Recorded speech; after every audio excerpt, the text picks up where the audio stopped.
Evo ovako, mlađani fudbaleri škole fudbala Calcio nedavno su vratili sa turnira okićeni zlatom. Trener i čovjek koji sve kontroliše je Mirko Šćepanović, a do njega je Matija Rakčević, 2009. godište, pa Savo Radonjić, 2008. godište, najbolji strelac na turniru Dadek, pa Lazar Savović, 2008. godište, najbolji igrač na turniru Cross Park 2017. Alekse Globarević, 2007. godište, Bojan Prelević, 2006. godište, Pavle Simićević, 2005. godište, ja mislim da je to, je li tako? Dobro jutro? Kao da ste osvojili svjetsko prvenstvo. Skoro pa tako. Skoro pa tako. Pavle, koji su to bili turniri? Pričaj mi malo. Bili su turniri na Cross Parku i u Dadeksu. Na Cross Parku je bio turnir za 2005. godište, za 6., 7., 8. i 9. godište. Mi smo osvojili drugo mjesto. I kako je bilo? Dobro? Da. Znači najbolji golman? Da. Najbolji golman. Bojan Prelević je do tebe najbolji strilac, je li tako? Jeste. Na turniru Cross Park. Koliko si dao golova? Dao sam otprilike 8 golova. 8 golova. Mi smo na ovom turniru osvojili veliko priznanje za to što smo ušli u finale u konkurenciji 20 najboljih klubova u Crnoj Gori. Ja sam osvojio priznanje za najboljeg strijelca. Mi smo jesenji prvaci 2005., 6. i 8. godištu. Ja sam za 5. godište za sada prvi strijelac, a u 2006. godište sam bio najbolji igrač godine. A ti ne samo što si najbolji strijelac, nego si odličan govornik. Bravo Bojane. Alekse Globarević, 2007. godište, najbolji igrač, kaže na turniru Cross Park. Je li to istina? Jeste. Kako se to postiže, Alekse? Pa ne znam ja. Kako je bilo na ovom turniru, da čujemo? Dobro, ali bili su teški protivnici u finalu. Je li tako? Ha, I da li ti misliš da si bio najbolji? ne znam. Nisi siguran, jel? Dobro, Lazar Savović, 2008. godište, znači najbolji igrač na turniru Cross Park 2017. Je li tako, Lazare? Jeste. Kako je bilo, Lazare? Odlično je bilo. Bar sam se trudio, taj trud je se isplatio. Jesi dao koji gol? A ja sam možda 2-3. 2-3, jel? Dobro, bit će ih i više. Ali skoro svaki je asistirao. Svaki si asistirao, svaka ti čast. Savo Radonjić, 2008. godište, najbolji strijelac na turniru Dadeks 2017. Je li tako? Pričaj na Savo. Bili su teški protivnici u ove jače malo utakmice.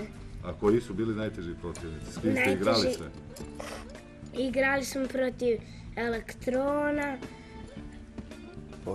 Porta i protiv Junior Nikšića. Ali ti si bio odličan. Da. Je li tako? Da. I tu je zlatna medalja. Gdje ćeš da igraš kad porasteš? To se još nadam. Još se nadaš. A čemu stremiš, čemu želiš, koji klub da bude? Budućnost, Zvijezda, Barcelona. A, budućnost. Budućnost, jel? Dobro. Matija Rakčević, 2009. godište. Matija, kako je bilo? Bilo je dobro. Bili su teški protivnici. Najteži je bio Dadeks.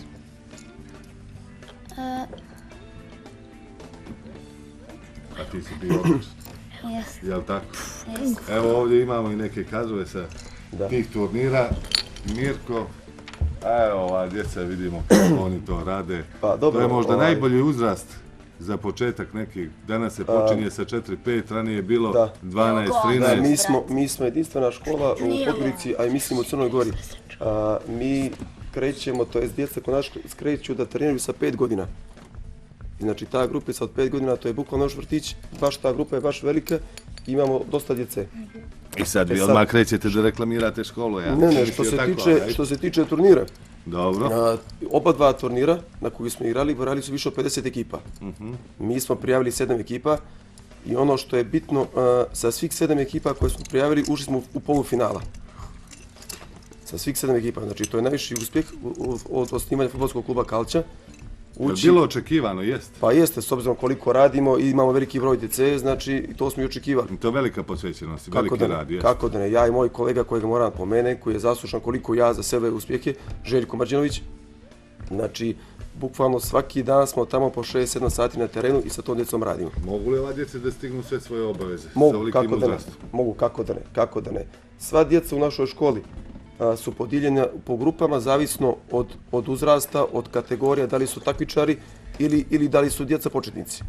Da svako dijete imamo svoju grupu posebnu, uglavnom radimo ja i on stalno, tu uključujem još jednoga našega kolegu, Bojana Gardinića, tako da smo svaki dan bukvalno na terenu, čak i vikendima. Zašto vikendima? Pa uglavnom djeca koja ne igraju u ligu, pošto imamo takmičare, ona djeca koja nisu spremni još za ligu, oni svaki vikend igraju prijateljske utakmice ili utakmice između sebe. Tako da je u fudbalskom klubu Kalać uvijek radimo. Koliko su današnje djece talentovane, po vašem mišljenju? Pa dobro, generalno djeca iz Crne Gore su talentovane za svaki sport, pogotovo za fudbal. Sad, šta znam, uslovi su, da, kako da ne, ali ono što je mnogo bitno i što je vidno, da su uslovi za fudbal, pogotovo za fudbal, mnogo bolji nego što su nekada bili. Upravo zbog ovih balona kojih imamo uglavnom u svim školama osnovnim. U dvorištima osnovnih škola tu se nalaze ti baloni. A to sam baš prije neki dan čuo, tu postoji, pored toga što je to dobro, ima i drugu stranu medalje.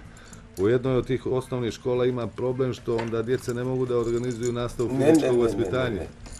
Ima i tih situacija. Ne. Da je tako rečeno? Ne. Sve gazde balona, konkretno znam za naš balon, imaju određene termine kad ta djeca iz škole su slobodni termini za njih. Znači to su termini kad mi završimo, znači mi radimo, ja i moj kolega, od 8 do 11 sati, već od 11 do 3 je školsko. Tako je stalno, to znam konkretno za naš balon sad. A što do 11? A do 11, oni imaju salu, znači sala.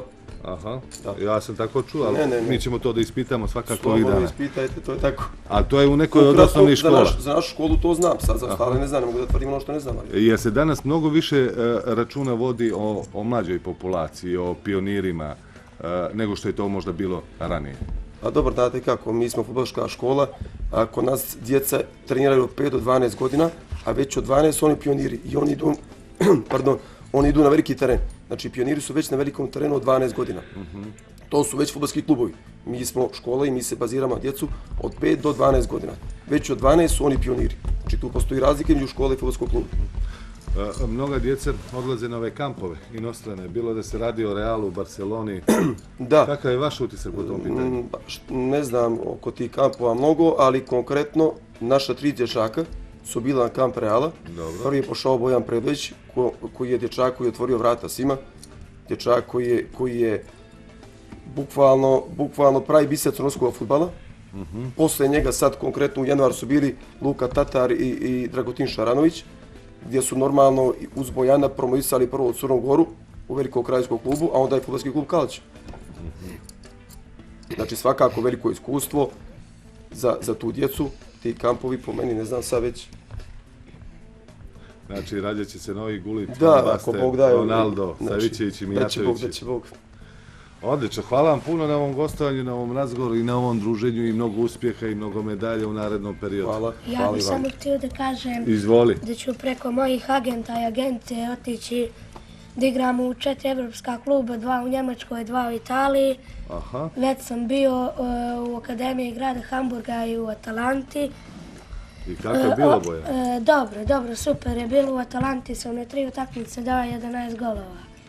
I šta su ti rekli tamo? Rekli su mi da sam sjajan i da ću doći ponovo da igram. Svaka ti čast. Ove 2 medalje sam osvojio sa Zvijezdom.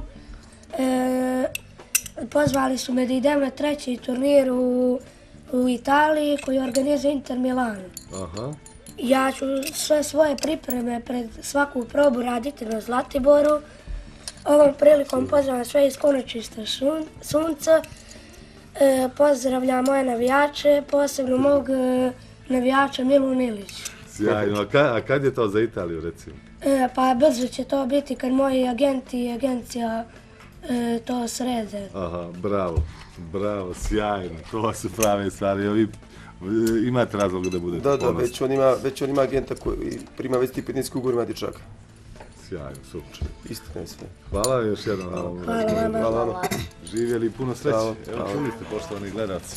Znači, od malih nogu se kreće ka zvijezdama.